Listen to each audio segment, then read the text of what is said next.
Action is born out of nothingness.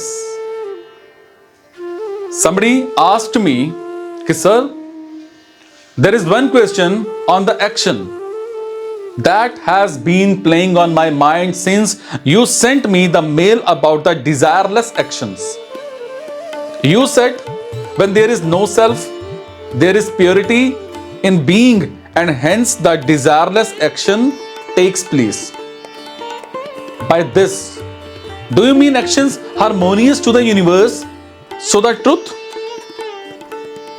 So my answer was, there is no basis of action.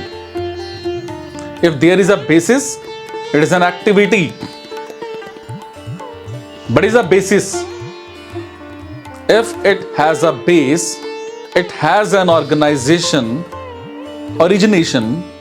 Also, if it has a base, it gives rise to somebody, and all originations are dependent.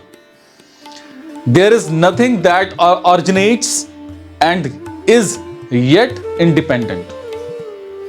All dependent or interdependent originations are suffering. Action is born out of nothingness. That is, if you insist that it must be born out of something, baseless action is action, meaningless action is action, directionless action is action, purposeless action is action. Horrible, isn't it? See how the ego recoils. Now, do not fall into the trap that these words can be.